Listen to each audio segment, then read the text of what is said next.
اللہ امتحان لیتا ہے تاکہ صابر بنو، آزمائش میں ڈالتا ہے تاکہ اس کے شکر گزار رہو، رلاتا ہے تاکہ صاف دل رہو، چپ بھی کرواتا ہے تاکہ اس پر یقین رکھو۔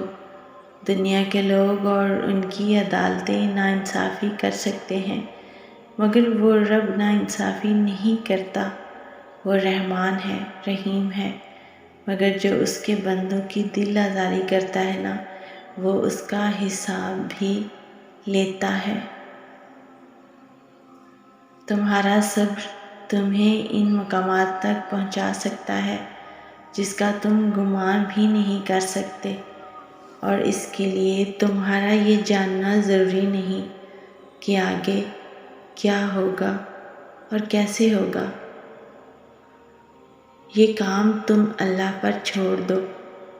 تمہارا کام بس یقین رکھنا ہے، ممکن سے لے کر ناممکن تک، حاصل سے لے کر لا حاصل تک۔ روشنی اور معجزے تم میں چھپے ہوتے ہیں اور انہیں تم نے خود ہی ڈھونڈنا ہوتا ہے۔ اپنے اس تڑپتے دل کو سمجھا دو کہ اللہ کے فیصلے ہمیشہ ڈھیروں خوشیاں لاتے ہیں، بس تم صبر کرو اور اپنے اوپر اللہ کی عنایتوں کو برستا دیکھو۔ یقین اور دعا نظر نہیں آتی، لیکن ناممکن کو ممکن بنا دیتی ہیں۔ جب کبھی بھی دل میں یہ خیال آئے نا کہ جو مانگا ہے وہ نہیں ملے گا، تو ایک بار سوچنا تم نے مانگا کس ذات سے ہے، پھر دوبارہ پچھلی بار سے بھی زیادہ یقین اور دل کی گہرائی کے ساتھ دعا کرنا۔